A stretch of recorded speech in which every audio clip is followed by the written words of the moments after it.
हरे हरे कृष्णा। कृष्ण तो प्रभु जी, फिर दंडवत प्रणाम। बुलाओ क्या? दंडवत प्रणाम। सबको बहुत बहुत स्वागत है हमारे इस भगवद गीता कक्षा में। और हम लोग अभी 4 अध्याय को हम लोगों ने अध्ययन किया, जिसमें हम भगवान ने ज्ञान के बारे में बताया कि अगर हमें ज्ञान की प्राप्ति जाती है तो हम कर्म फलों का कैसे परित्याग करके भगवत प्राप्ति कर सकते हैं। तो अब नेक्स्ट जो अध्याय है हम लोग जो पढ़ने वाले हैं, कर्म योग, कृष्णा भावना भावित कर्म। तो कैसे ज्ञान को साथ में कैसे कौन से कर्म को हमें परित्याग करना सर्वश्रेष्ठ है, या भक्ति में से कर्म करना चाहिए, कैसे कर्मों को हमको करना चाहिए, भगवान इस अध्याय में बता रहे हैं। तो थोड़ा हम इसमें समरी देखेंगे कि भगवान इस कौन से श्लोक में क्या क्या बताने वाले हैं। तो इसमें इस अध्याय में 29 श्लोक हैं। उसमें से पहला जो श्लोक है, अर्जुन खुद क्वेश्चन करेंगे, भगवान से क्वेश्चन क्या करेंगे कि संन्यास अथवा कर्म योग में श्रेष्ठ कौन है, कि कर्मों का त्याग करना कि उसके विरक्ति पूर्वक कार्य करना। तो ये दोनों एक क्वेश्चन करेंगे तो भगवान इसका जवाब देंगे। दूसरे 2 श्लोक से 6ठे श्लोक तक भगवान इसका क्या करेंगे, जवाब देंगे। कर्म योग में संन्यास के ही तुल्य है या परंतु आसान क्या है। तो त्याग और विरक्ति का एक समान है, लेकिन अर्जुन के लिए क्रम श्रेष्ठ क्यों है, क्योंकि असमय त्याग दुखपूर्ण होता है, ये देंगे। फिर उसके बाद 7 श्लोक से 16वें श्लोक तक निष्काम कर्म योग बंधन से मुक्ति लाता। कैसे निष्काम कर्म बंधन से मुक्ति लाता है। हम लोग निष्काम कर्म के बारे में थोड़ा हम लोग ने चर्चा किया था पिछले अध्याय में, दूसरे अध्याय में चर्चा किया। तो फिर कैसे आपको निष्काम कर्म आपको कर्म बंधन से कैसे मुक्ति दिलाएगा, उसके बारे में पढ़ेंगे। उसके बाद 17वें अध्याय से लेके 17वें श्लोक से लेके 21वें श्लोक तक हम पढ़ेंगे परमेश्वर पर ध्यान केंद्रित करने से मुक्ति। कैसे परमेश्वर पर ध्यान केंद्रित करने पर हम मुक्ति प्राप्त कर सकते हैं। तो ये हमारी समरी है। उसके बाद हम आगे बढ़ते हैं। आज अभी पहला श्लोक पढ़ेंगे 5वें अध्याय का। तो आप लोग सब तैयार हैं इस अध्याय के ज्ञान को सुनने के लिए, और जो भगवान ने अर्जुन के माध्यम से हमारे लिए कहा है। तो पहला श्लोक इस प्रकार से है। अर्जुन वाच संन्यासं कर्मणं कृष्ण पूर्णयोगं च संससि यत् से ये तो एकम तन्मे ब्रूहि सुनिश्चितम्। अर्जुन ने कहा, हे कृष्ण, पहले आप मुझे कर्म त्यागने के लिए कहते हो और भक्ति पूर्वक कर्म करने का आदेश देते हो। क्या आप कृपा करके निश्चित रूप से मुझे बताएंगे कि इन दोनों में कौन अधिक लाभप्रद है। तो हम भी कंफ्यूजन हुआ होंगे कि भगवान कभी बोलते हैं कि कर्मों को त्याग कर दो, हम इसे कर्मों का त्याग करने बोल रहे हैं, फिर क्या कर्म करो, फिर मुझे क्यों बोल रहे हैं कि युद्ध करो। तो जो हम पहले अध्याय में पढ़े थे, इस अध्याय के पहले भगवान ने बताया कि ज्ञान से शांति प्राप्त करते हैं। फिर हम लोगों ने बताया तप तप कर्म, और तप करने से फिर हमें कैसे कर्म फलों का परित्याग करते हैं। फिर हमें बताया कि ज्ञान और ज्ञान से कर्म का त्याग करना चाहिए। फिर हमको बताया ज्ञान से कर्म त्याग करो। फिर वो बोल रहे हैं कि अर्जुन को फिर से कर्म योग को करने के लिए बोल रहे हैं। फिर अर्जुन कंफ्यूज हो गया, क्या करना है, ज्ञान से कर्म का त्याग करना है अथवा व्यक्तिगत काम करना एक साथ असंभव है। मतलब अगर हम कर्म का त्याग भी करना है और व्यक्तिगत कार्य भी करना है तो दोनों कैसे संभव हो सकता है। तो आप भी कंफ्यूज होंगे कि भगवान तो बोल रहे हैं कि एक तरफ कर्म करने के लिए, एक तरफ बोल रहे नहीं करने के लिए। तो ऐसे अर्जुन बहुत ज्यादा क्या हो गए, कंफ्यूजन हो गए। तो इससे पहले भगवान जो ज्ञान के आधार पे हमको बताया कर्म के बारे में, कर्म फलों का त्याग के बारे में, इस श्लोक में हमें क्या बताएंगे कि कैसे युक्त कार्य करने से भक्ति युक्त कार्य करो।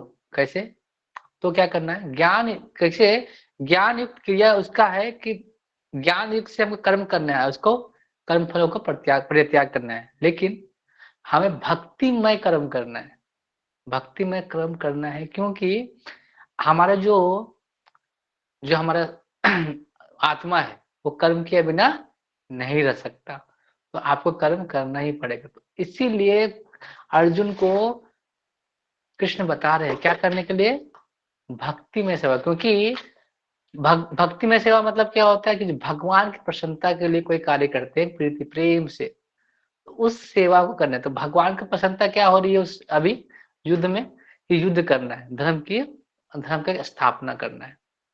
तो उस ज्ञान के आधार पे कर्मों का परित्याग करना, लेकिन भक्ति में कर्म को करते रहना है। तो नेक्स्ट में अब उसके बारे में बताएंगे कि कैसे जो क्या कर्म योग है, कर्म का जो परित्याग है और जो भक्ति में उसमें उत्तम श्रेष्ठ कौन सा है, तो नेक्स्ट में बताते हैं। तो इसमें थोड़ा हम पढ़ रहे थे, प्रभुपाद ने लिखा है कि भक्ति पथ अधिक सुगम है, क्योंकि दिव्य स्वरूप भक्ति मनुष्य को कर्म बंधन से मुक्त करती है। हमने द्वितीय अध्याय में पढ़ा कि आत्मा शरीर के बारे में, तृतीय अध्याय में पढ़ा कि बुद्धि योग से कैसे भक्ति के द्वारा हम भौतिक बंधन से निकल सकते हैं। तो अर्जुन क्या समझ लिए कि जो बुद्धि योग से अगर हम बुद्धि योग हमको समझ में आ गया तो वही ज्ञान है, वही भक्ति है। लेकिन नहीं, ऐसा नहीं था। बुद्धि योग से ज्ञान प्राप्त ऐसा भक्ति नहीं था। उस ज्ञान का प्रयोग करके भक्ति में कर्म करना, वो उसको करना था। तो यही भी कंफ्यूज हो गया और वो पूछ रहे हैं संन्यासम कर्म कर्मणा कृष्णा पुण्य योगम च समससि यत श्रेय एतो एकम तन्मे ब्रूहि सुनिश्चितम। तो बताइए कौन सा अधिक लाभप्रद है, तो कौन सा करेंगे कि हमें वो लाभकारी होगा। तो भगवान इसका आंसर दे रहे हैं नेक्स्ट श्लोक में। संन्यासं कर्म योगस्य न्यसे नेश्रे सकारा सकरा बुभो तयोस्ति कर्म संन्यास अत संन्यासात कर्म योगो विशिष्यते। श्री भगवान उत्तर दिया, मुक्ति के लिए तो कर्म का परित्याग तथा भक्ति में कर्म को दोनों ही उत्तम है। अगर मुक्ति के लिए कर्म करके, अगर हम मुक्ति के लिए कोई चाहते हैं कि कर्म का परित्याग करना या भक्ति में कर्म करना, दोनों ही उत्तम है। किंतु इन दोनों से कर्म के परित्याग से भक्ति युक्त कर्म श्रेष्ठ है। क्या बोल रहे हैं कि इन दोनों से भी क्या हितकर है, भक्ति कर्म। भक्ति में कर्म श्रेष्ठ है। अगर आप कर्म का परित्याग कर रहे हैं, लेकिन उससे भी श्रेष्ठ क्या है, आप भक्ति में रह के कार्य को कर रहे हैं, वो श्रेष्ठ है। इसके जैसे हम सकाम कर्म करते हैं तो हम इंद्रिय तृप्ति में पड़ जाते हैं कि हमको भवबंधन नहीं। जैसे हम कोई भी कार्य कर रहे हैं, उसका फल फल मिल रहा है, हमको फल में बंध रहे हैं, तो क्या करना है, उसका उसके लिए हमको क्या करना पड़ेगा, उसके लिए उसको भोगना भी पड़ेगा। जब तक मनुष्य अपने शारीरिक सुख से स्तर से ऊपर नहीं उड़ता, तब तक वो कर्म करता रहता है, कर्म करने रहता है, मतलब उसको पाप पुण्य में पड़ा रहता है। तो इसे निकलने के लिए कैसे अगर कर सकते, भवबंधन से निकलने के लिए क्या करना पड़ेगा, भक्ति युक्त कर्म करना पड़ेगा। जैसे भागवतम के 5वें स्कंद में इसके बारे में एक चर्चा की गई है, श्लोक है, नूनम पर्वतम कृते विक्रम यत इंद्रिय प्रत्यये आप्नुनोति ना साधु मन्येतम आत्मनो अयम सनपि क्लेशदा आसदेह। बोलते हैं कि लोग इंद्रिय तृप्ति के पीछे मत है, मतलब इतने मत मतलब पागल है, मतलब जैसे कोई नशाखोर जो होता है, कैसे पागल रहता है अपने जो इच्छा है, जो शराब सेवन का, नशा पान करने का, उसी प्रकार जो लोग इस जगत में क्या है, मत है, मतलब पागल है इंद्रिय तृप्ति को पूरा करने के लिए। ये वे नहीं जानते कि उनके क्लेशों से युक्त यह शरीर उनके विगत सकाम कर्म का फल है। आप जो इस जगत में भुगत रहे हैं, जो आपके जीवन में हो रहा है, वो आपके सकाम कर्मों का फल है। आपने पिछले जन्म में यह किया है जो कर्म, उसके सकाम कर्मों का ये फल है। जो आपने पाप और पुण्य किए हैं उसके लिए आप भोग रहे हैं। उनको नहीं पता, बहुत लोगों को पता ही नहीं है, वो ऐसे जिया जा रहा है कि बोलते हैं कि वन लाइफ थ्योरी, कि हमारा एक बार जीवन मिलता है, मर जाते हैं। और ऐसा सोचते हैं क्या करना है, एंजॉय, एंजॉय योर लाइफ। लोग तो बोलते हैं ना कि कुछ भी में लिखते हैं तो क्या, एंजॉय, आनंद। इसी आनंद के, झूठे आनंद के पीछे भाग भाग के हम क्या पागल हो चुके। यद्यपि यह शरीर नाशवान है, क्या है, ये शरीर जो क्या है, नाशवान है, किंतु ये नाना प्रकार के कष्ट देता रहता है हमें। हम सोचते हैं कितनों शरीर में हम इतना अच्छा से रखते हैं शरीर को, फिर भी हमको रोग आता ही है। हमें दुख आता ही है। तो क्योंकि नासवान है और नाम का कष्ट देता रहेगा। अतः बोला जाता है कि जो जितना ज़्यादा अपने शरीर को भोग करता है, भोग अपने शरीर को भोग वृत्ति में लगाता है, नित्य दिन लगाता है, उतना ज़्यादा उसको बाद में जाके उतना कष्ट उठाना पड़ता है। आप देखे होंगे अभी एग्ज़ाम्पल सहारा इंडिया के जो आपने देखा सहारा इंडिया का जो क्या नाम था उनका जो मालिक थे उनका मृत्यु हो गया। जब उसका समय था, तो क्या कर रहे थे लोग उसके पास आते थे। अभी अभी ऐसा आया है कि मैंने पढ़ रहा था, मैंने न्यूज़ पढ़ा तो मैंने सुना था कि ऐसे कि उनके जो पुत्र हैं, जो उसके जिसके जो वो जो सहारा इंडिया के जो मालिक थे उन्होंने अपने बेटे के शादी में 500 करोड़ रुपया खर्च किया था। 500 करोड़ रुपया मतलब शादी में खर्च किया था। जब उसकी मृत्यु हुई तो उसके बेटे थे बाहर, लेकिन उसको मुखाग्नि देने के लिए वो नहीं आ पाए। नहीं आए, बोले कि मुझे काम में बिज़ी हूँ, नहीं आ पाए। बहुत सारे लोग जब उसके पास ब अच्छा टाइम चल रहा था तो तब क्या कर रहे थे, आ रहे थे। लेकिन जब अभी बुरा टाइम आया जब वो ज जब उसको क्या हुआ था, रोग दुःख हुआ था तो कोई उनके साथ नहीं आया। तो हम क्या करते हैं ना अपने जीवन में बहुत सारे संबंधी बनाते हैं। तो क्या करते हैं दुःख दुःख में लेकिन दुःख में जब आता है तो अब कोई साथ नहीं देता। हम सोचते हैं कि वो मेरा है, वो मेरा बेटा है, मेरा भाई है। उस और उसने अपना जो जो एम्पायर खड़ा किया था, वो क्या किया था? जो लोगों के पैसे इकट्ठे करके, लोगों के जो मध्य वर्ग के जो लोग हैं उनके पैसे इकट्ठा करवाया था और वो पैसा क्या डूब गया। तो उसको जेल भी हुआ था। तो लेकिन बाद में देखो कि जब पैसे होते हैं तो क्या करते हैं लोग आपके साथ रहते हैं। तो लोग क्या है बस फायदे के लिए। तो लोगों को पता ही नहीं है कि हम इंद्रिय तृप्ति में जीवन जो जी रहे हैं ना वो बाद में उसको बड़े कष्टदायक होगा। बाद में ऐसे उसको भोगना पड़ेगा, उसका कष्ट को उसके इफेक्ट को भोगना ही पड़ेगा। जब तक वो अपने स्वरूप को नहीं जान लेता तब तक उसके इंद्रिय तृप्ति के लिए सकाम काम करना पड़ता है। और जब तक वो इंद्रिय तृप्ति की चेतना में फंसा रहता है तब तक उसका देहांतरण होता रहता है। और जब तक आप इस इंद्रिय तृप्ति में बहे रहेंगे तब तक आपका एक देह से दूसरा देह, तीसरा देह, चौथा देह, पांचवा देह ऐसे मिलता रहेगा। शरीर का देहांतरण होता रहेगा। भले ही इसका मन सकाम कर्म में व्यस्त रहे और अज्ञान द्वारा प्रभावित हो, किंतु उसे वासुदेव की भक्ति के प्रति प्रेम उत्पन्न करना चाहिए। अगर हम क्या कर रहे हैं अपने जीवन में कि मन को सकाम कर्म में व्यस्त रख रहे हैं, अज्ञान द्वारा प्रभावित हैं, किंतु हमें क्या प्रयास करना चाहिए कि अपनी भक्ति के प्रति प्रेम उत्पन्न करना चाहिए। केवल तभी वो भवबंधन से छूटने का प्रयास कर सकता है। अगर आप अज्ञान में हैं, फिर भी आपको थोड़ी-सी भक्ति कर रहे हैं, भगवान की भक्ति में थोड़ी शुरुआत भी कर दिया, तो भगवान आपको बुद्धि देंगे। भगवान बोलते हैं कि ददामि बुद्धि योगम मतलब वो भगवान देते हैं। वो जिस समय आप भगवान के क्या करेंगे, भगवान के प्रति चेतना जगाएँगे, भगवान के प्रति सचेत होंगे, भगवान के प्रति आसक्ति बढ़ाएँगे, धीरे-धीरे भगवान देंगे। अगर आप अज्ञानता में भी आप भगवान की सेवा में प्रति तो क्या करना चाहिए? प्रेम उत्पन्न करना चाहिए वासुदेव के प्रति, कृष्ण के प्रति। यही यही ज्ञान है। और सबसे बड़ा ज्ञान यही है कि हम क्या बोलते हैं सबसे पहले? I am not body, I am the soul. मैं आत्मा नहीं, मैं आम शरीर नहीं, मैं आत्मा हूँ। ये जानना, मुक्ति के लिए ही पर्याप्त है। जब ये जान जाएँगे ना सबसे पहला चीज़ जैसे एक बार क्या हुआ कि प्रभुपाद के जो डिसाइपल्स थे, उन्होंने बोला कि अ, प्रभुपाद ने बोला जाके प्रीचिंग करो, प्रीचिंग करना चाहिए। प्रभुपाद बोले नहीं, मैं कुछ जानता नहीं। अ मुझे कुछ आता नहीं, मुझे बस यही आता है। I am not body, I am the soul. मतलब यही जाके प्रीच करो। बस यही जाके प्रीच प्रीच करो, यही सबसे बड़ा ज्ञान है तुम्हें। इतना ही ज्ञान है, इसे जाके प्रीच करो। तो यही यही भी अगर आपको ये भी ज्ञान हो गया ना कि आप ये शरीर नहीं आत्मा है, ये भी ज्ञान प्राप्त हो जाएगा आपके जीवन के जो बंधनों को छुटकारा पाने के लिए।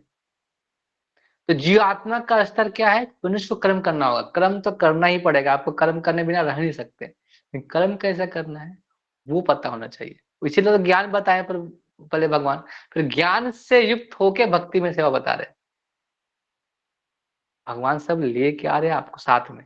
वो फिर लास्ट में फिर आपको भक्ति में डाल के रखेंगे। भक्ति फिर बताएंगे आपको, ध्यान योग भी बताएंगे, सब कुछ बताएंगे।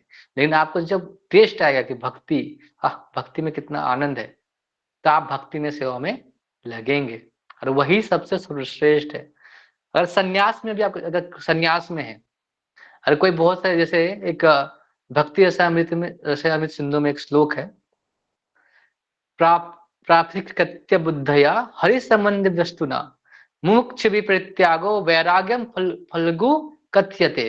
बोलते हैं जब मुक्त कामी व्यक्ति से भगवान के संबंधित वस्तु को भौतिक समझकर उनका परित्याग कर देता है, तो संन्यास अपूर्ण कहलाता है। जैसे कोई व्यक्ति संन्यास ले लिया, लेकिन वो बहुत, जो भगवान की वस्तु है, भगवान की शक्ति है, जो भगवान की जगत क्या है, भगवान की है, लेकिन वो उसको भौतिक समझता है कि जगत क्या है, पूरा भगवान का बना, जो भगवान की चीजें हैं वो आध्यात्मिक है, उनको परित्याग नहीं करना, उनको भगवान का प्रयोग करके भगवान के सेवा में लगाना है। तो वो क्या होता है, वो उसको फाल्गु वैराग बोलते हैं। प्रभुपाद बोलते हैं फाल्गु वैराग, जैसे कोई दिखावा वाला वैराग करता है ना, कि मैं बहुत बड़ा भक्त हूँ, ऐसा दिखाता है। खाली सिर्फ लाल वस्त्र पहन के कोई बैरागी नहीं, कोई भक्त नहीं हो सकता, उसको अंदर से बदलना पड़ेगा। अगर कोई गृहस्थ होके भगवान की भक्ति कर रहा है, भगवान की सेवा कर रहा है, भगवान की सेवा में लीन है, वो असली असली सन्यासी हो जाएगा, क्योंकि भगवान हमेशा भगवान की सेवा में लगा हुआ है, वो असली सन्यासी होगा। भक्ति में सेवा वही अच्छी असली सन्यास है आपके जीवन में। भक्ति में सेवा, अपने जीवन में कर्म, भक्ति में जो कर्म है वो करना ही असली सन्यास है आपके जीवन में। जब सन्यासी का वेश भर के हम भौतिक चीजों को हम क्या कर रहे हैं, जो आध्यात्मिक चीजों को भौतिक समझ कर उसको हम त्याग कर रहे हैं, तो वो सन्यास अपूर्ण है। उससे अच्छा क्या करें आप जहाँ पे हैं वहां भक्ति में सेवा स्टार्ट करें। सन्यास तभी पूर्ण माना जाता है जब ज्ञात हो कि संसार की प्रत्येक वस्तु भगवान की और वो है, और कोई किसी वस्तु का स्वामित्व ग्रहण नहीं कर सकता। सबसे बड़ा वैराग्य क्या है, ये क्या है, पूरी जो संसार क्या है, भगवान की है, और मेरा कुछ है ही नहीं, ये जान लाना ही सन्यास है। प्रपात बोलते थे कि मुझे अगर पूरी दुनिया के अभी धन मिल जाए तो क्या करूंगा, मैं भगवान की सेवा में लगाऊंगा। वो चाहते कि धन आ जाए मेरे जीवन में, मैं सारा धन मुझे मिल जाए। तो धन किसके लिए चाह रहे, वो भगवान की सेवा में लगाना। और क्योंकि वो जानते थे कि मेरा कुछ है नहीं जीवन में, ना मैं कुछ लेके जाऊंगा। आप ना कुछ लेके जाने वाले इस जगत से, ना कुछ आपको जीवन में कुछ जाएगा, यहाँ से कुछ नहीं जाएगा आपका जीवन में। तो अब क्या करना पड़ेगा, आपको ये समझ लेना कि ये सारा कुछ तो भगवान का है। यही यही चेतना, यही चीज है भक्ति में, अपने अपने कर्मों को करते जाना भक्ति में, भगवान की सेवा में। यही संन्यास है आपके जीवन का, यही वैराग्य है। बहुत सारे भक्त देखते हैं, जो गृहस्थ भक्त हैं, वो भगवान की सेवा करते हैं, सेवा में पूरा लीन रहते हैं, सेवा में लगे रहते हैं, और अपने सारे चीज भगवान को न्यौछावर कर देते हैं। वो संन्यास है, वो वैराग्य है। बहुत सारे भक्त क्या भक्तों की सेवा में, भक्तों की सेवा में जो है वो करते हैं सेवा, भक्तों के भगवान की सेवा करते रहते हैं। तो वो वही कर्म है, वही भक्ति में सेवा है। कोई रॉकेट साइंस नहीं है कि आप ये कर रहे हैं, आप एकदम नॉर्मल, आप क्या करना है, भक्ति भगवान की सेवा, कर्म कर्म उस सेवा में क्या है, आपको कुछ पाने की इच्छा नहीं, बस सेवा करना है, कर्म करना है। अपने अंदर शुद्धि, आपके अंदर जो भी है चीजें आएंगी अपने आप। तो यहाँ पे बोलते हैं कि उसका मनुष्य को यह समझने का प्रयत्न करना चाहिए कि उसका अपना कुछ भी नहीं, तो फिर संन्यास का प्रश्न ही कहाँ उठता है। जो व्यक्ति समझ जाता है कि सारे संबंध कृष्ण का, वो नित्य सन्यासी है। जैसे मैंने बोला कि जब वो जान गया कि मेरा कुछ यहाँ पे है ही नहीं, तो वही सन्यासी है ना। यही तो जानना है।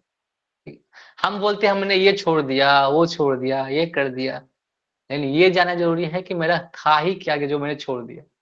इस जगत में था ही क्या आपका। जब आपका जन्म हुआ तो नाम दूसरे ने दिया, दिया ना नाम। तो जब नाम ही दूसरे ने दिया है, तो फिर क्या कर सकते, नाम दूसरे ने दिया, फिर आपको जन्म जन्म मिला, आपको आपको पाला किसी और ने, मतलब पालने वाले भी पाले भी, और बहुत सारी चीज आपका क्या हुआ जीवन में, आपका है ही नहीं। पूरा जीवन आपका कहीं ना कहीं किसी के आ, आप देखोगे तो अल्टीमेटली भगवान के ही कर्जदार है, भगवान के ही इसने सब कुछ दिया है। तो आपका है ही नहीं, यही संन्यास है, नित्य संन्यास को समझना यही है। तो प्रत्येक वस्तु को कृष्ण की है, अतः उसका उपयोग कृष्ण के लिए करना चाहिए। तो हमें क्या करना पड़ेगा, जो चीज भगवान की है उसको भगवान का सेवा में लगा देना चाहिए। जैसे अगर कोई बच्चा है और बच्चा जाकर क्या करता है, अपने पिता को उसकी संपत्ति से कुछ ला के देता है, तो उसका पिताजी खुश होंगे। हालांकि वो पैसा किसका है, उनके पिताजी का। उसी प्रकार ये जगत किसका है, कृष्ण के, परमपिता परमेश्वर कृष्ण है। तो क्या करेंगे, आप उन्हीं की चीजों को उनको देंगे और फिर हम अपने उपभोग में लाएंगे उस प्रसाद के रूप में, तो खुश होंगे वो देखेंगे आपका, वो देखते हैं क्या है, आप किस भाव से भगवान की भक्ति कर रहे हैं, चेतना क्या है। ये अगर अहंकार वाली चेतना है, बोस बनने की चेतना है, तो आप फिर उस भुगतेंगे, उस कष्ट में आपको रहना पड़ेगा। कृष्ण में भावित होकर इस प्रकार का पुण्य कार्य करना मायावादी सन्यासी के कृत्रिम दरगाह से कहीं उत्तम है। जो मायावादी सन्यासी जो वैराग्य लेके क्या करते हैं, वैराग्य लेते हैं, बाद में जाके हम बोलेंगे कि ऐसे नहीं कर, जाके जाके सिगरेट पियेंगे, धूम्रपान करेंगे, खैनी खाएंगे, भांग खाएंगे, ये सन्यासी कलेक्शन नहीं है। और जाके क्या करते हैं, और जैसे मतलब भौतिक चीजों में लग जाते हैं, मतलब बताएंगे शुरू, दिखाएंगे कि मैं इतना इतना ज्यादा वैरागी हूँ, मैंने ये छोड़ दिया, वो छोड़ दिया। सबसे पहले हो हमारा था ही क्या कि मैंने छोड़ दिया, मेरा हमारे जीवन में क्या ऐसा चीज है जो आपका है, कोई भी चीज ऐसा नहीं है जो आपका है। यही चीज अब अगर दिल से जब आपके अंदर आ जाएगा भावना, मेरा नहीं है, मैं तो बस क्या हूँ, इसके सेवक के रूप में भगवान की सेवा के लिए उपयोग करने के लिए आया हूँ। अगर इस भाव से जिस सेकंड आपके जीवन में आ जाएगा, आप सन्यासी, उसी दिन से सन्यासी हो गए। सन्यासी कोई आ, आ, आवरण थोड़ी है कि दिख जाएगा, भौतिक दिखाना। सन्यास मतलब आत्मा से होना चाहिए, इंटरनल है, आत्मा अवस्था है, वो चेतना है सन्यास।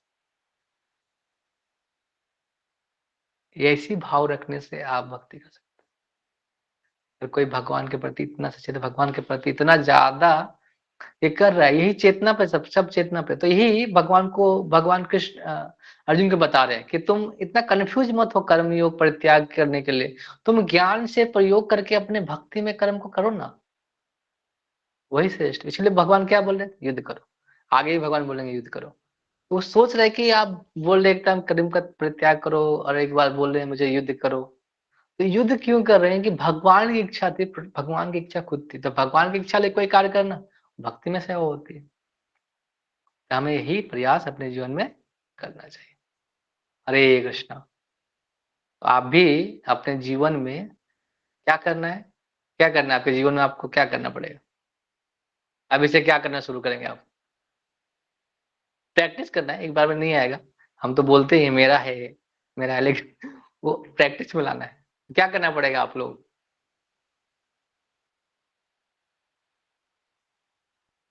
प्रभु जी हमारा कुछ भी नहीं है। कुछ नहीं, हाँ, हमारा कुछ नहीं है, प्रैक्टिस करना पड़ेगा। हमारी तो वाणी भी नहीं है जो हम बोल सके। हाँ, हाँ, हमारा कुछ नहीं है, लेकिन हम क्या कर रहे हैं, हमें भगवान ने दिए है, हम उनके वो जो वाणी है, जो भी चीज हमें जीवन में मिली है, उसको भगवान के लिए सेवा करनी है। बस ये ये हम क्या ये करें, उपभोग करें। जैसे कोई मालिक होता है, नौकर होता है, तो मालिक जो घर में रहता है, नौकर भी रहता है उस घर में, वो भी उनकी चीजों को उपभोग करता है, लेकिन नौकर का वो घर तो नहीं हो जाता, ये वस्तु उसकी नहीं हो जाती, किसका होता है, मालिक का ही रहता है। तो ये जगत अगर हम यूज करें तो ऐसा नहीं है कि हम मेरा हो जाएगा। आप जब इस जमीन में थे, आप अभी हैं, 50 साल पहले और कोई था, 50 साल बाद कोई और आएगा, आप कैसे हो गए, आप तो रेंटर है। जब तक आपका रेंट चलेगा तब तक ये किराया का घर जैसा है ये जगत। जब तक आपका किराया चलेगा, तब जब तक ये लाइफ का जीवन का साइकिल है, तब तक है, फिर अगला कहीं और भी मिलेगा आपको रेंट। रेंट रूम में होता है ना, एक रेंट यहाँ मिल गया, अगर आप भगवान की भक्ति नहीं करेंगे तब तक, नहीं तो फिर ऐसे भटकते रहेंगे। जैसे कोई देखते हैं ना, कोई रूम छूट जाता है, फिर हम भटकते हैं, ये रूम चाहिए, ये रूम चाहिए। तो जो जहां तक हमारे पास जितना बजट होता है, जैसे हमारे कर्मों का जैसे बजट होता है, वही तरह जैसे ऐसे पैसे का बजट होता है, वैसे हमको घर मिल जाता है। हमारे जीवन भी वैसे ही है। तो हमें ये हमारा यही नहीं समझना है, यही सबसे बड़ा संन्यास है। हरे कृष्णा, वैराग है। इसी वैराग्य के बारे में बात करते हैं। हम इसको युक्त वैराग्य बोलते हैं। जैसे एक बार एक और स्टोरी सुन लीजिए। तो प्रभुपाद एक बार लेक्चर दे रहे थे, कथा कथा कर रहे थे, तो उन्होंने बताया कि वैराग्य वैराग्य मतलब पूछा उन्होंने, वैराग्य मतलब क्या है? प्रभुपाद ऐसा बोला।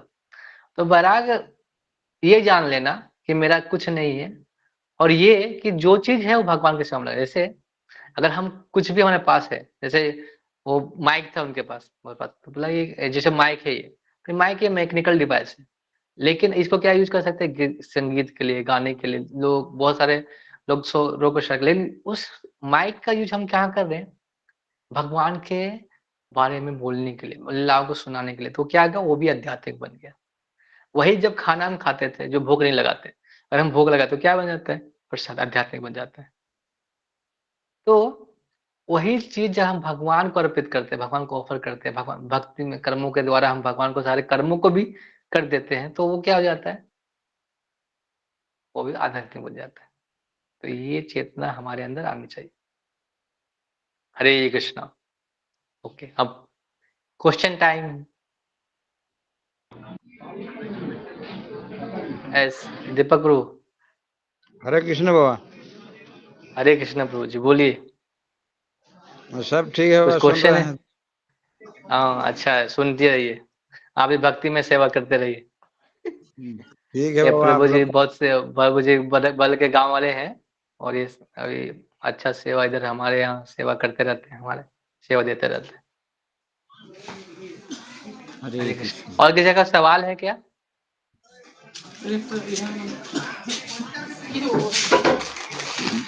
यस। और मनोज प्रभु बताइए।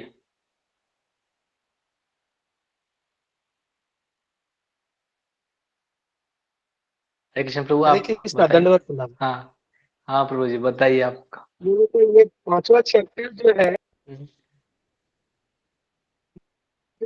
फिर एक कर्मयोग वाला जो चैप्टर है, हम्म, इसका जो एक आपने सारांश बताया था हम्म, चैप्टर का, हम्म। तो ये मतलब आपने को कैसा है? हाँ, जो समरी है ना, मैं फिर से अगर बता देता हूँ, ठीक है। इस कर्म योग में हम लोग पढ़ेंगे, क्या क्या पढ़ेंगे। जैसे कि अर्जुन ने जो कंफ्यूज हो गया ना, जैसे फर्स्ट चैप्टर सेकंड चैप्टर पढ़ा है, बुद्धि योग ज्ञान लेना है, फिर कर्म का प्रत्याग, कर्म योग ज्ञान से माध्यम से कर्म योग का प्रत्याग कर दो, ऐसा बोला है। अभी बोल रहे हैं कि भक्ति में सेवा करके करो, कर्म करो, तो मतलब कि युद्ध करो। तो करना क्या है वो समझ में नहीं आ रहा उनको, तो वो पूछते हैं कि क्या करना है? कर्म का त्याग करना है या व्यक्तिपूर्वक कार्य करना है, क्या करना है? तो भगवान आंसर देते हैं कि अगर त्याग और व्यक्तिपूर्वक कार्य एक समान है, लेकिन अर्जुन, कर्म श्रेष्ठ क्यों? कर्म श्रेष्ठ है, कर्म श्रेष्ठ है।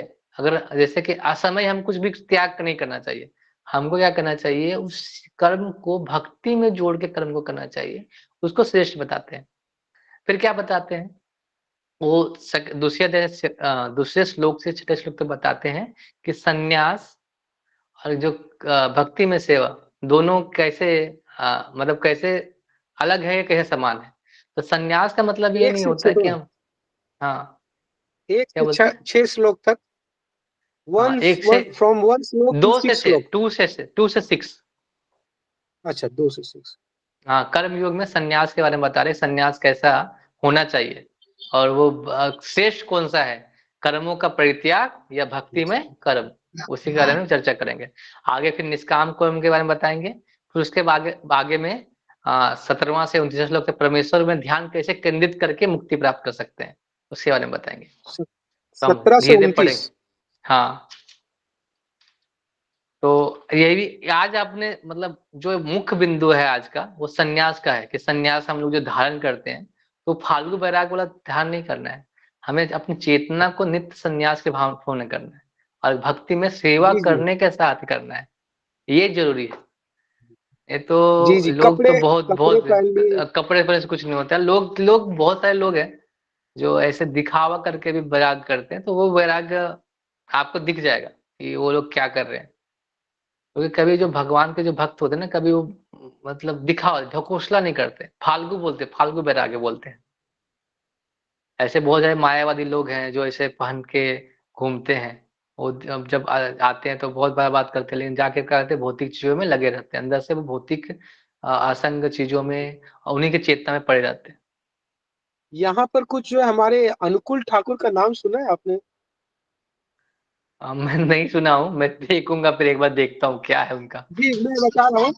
अनुकूल ठाकुर जो है कलकत्ता के ही मतलब इधर से है, और वो उनके जितने भी यहाँ पर हैं जो लोग डिवोटीज हैं, वो हम्म, सारे जो है ये महामंत्र का ही जप करते हैं।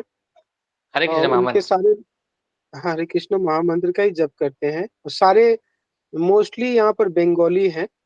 और वो लोग मतलब जैसे हम लोग हरे कृष्णा बोलते हैं ना, तो वो लोग हम्म, मैंने गुरुदेव की जय बोलते हैं, मतलब जय गुरु।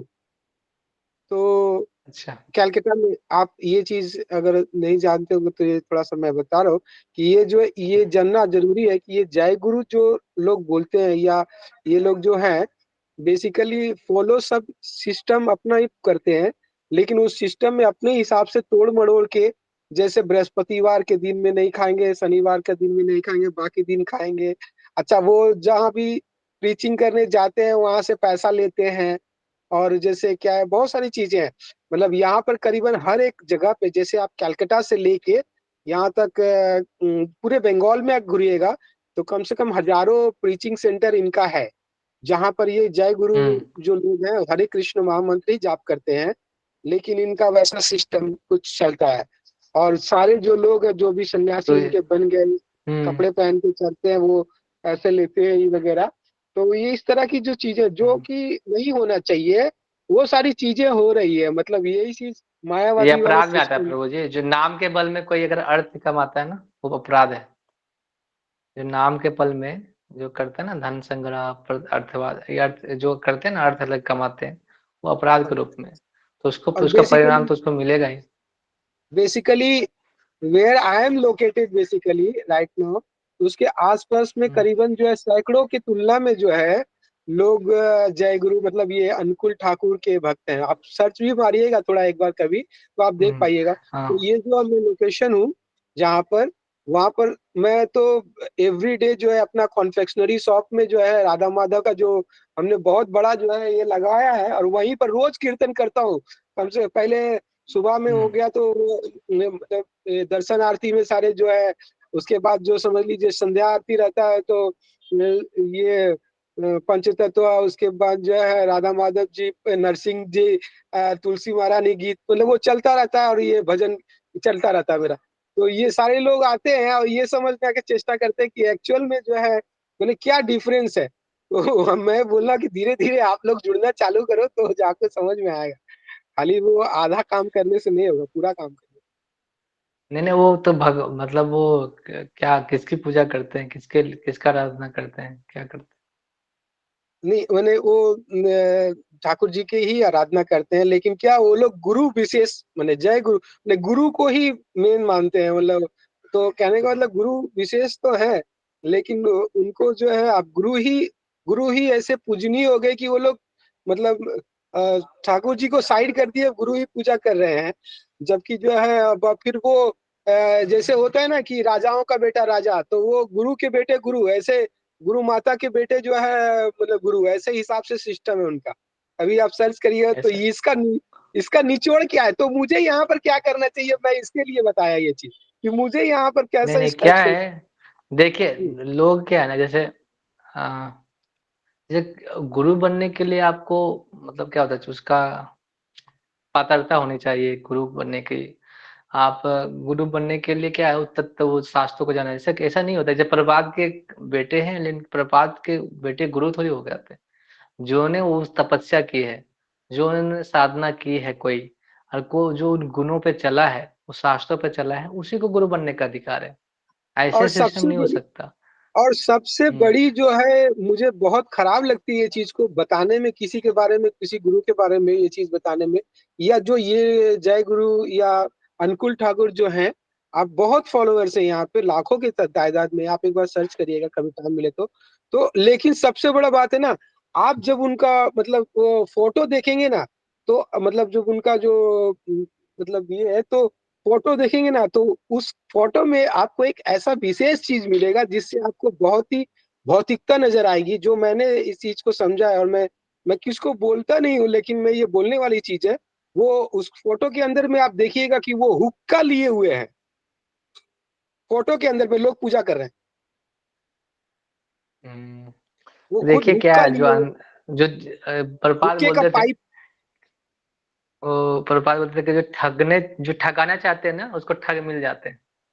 तो जो जैसे जैसे अगर सबके पास हीरा नहीं होता है, जैसे होता है ना, जैसे हम बोलते हैं ना कि हम बहुत कम है, हम लोग बहुत कम, जैसे होता है ना, प्रपात बोलते थे कि सबके पास हीरा तो नहीं हो सकता ना, जिसके पास जोहरी की नजर है उसी के पास हीरा होता है।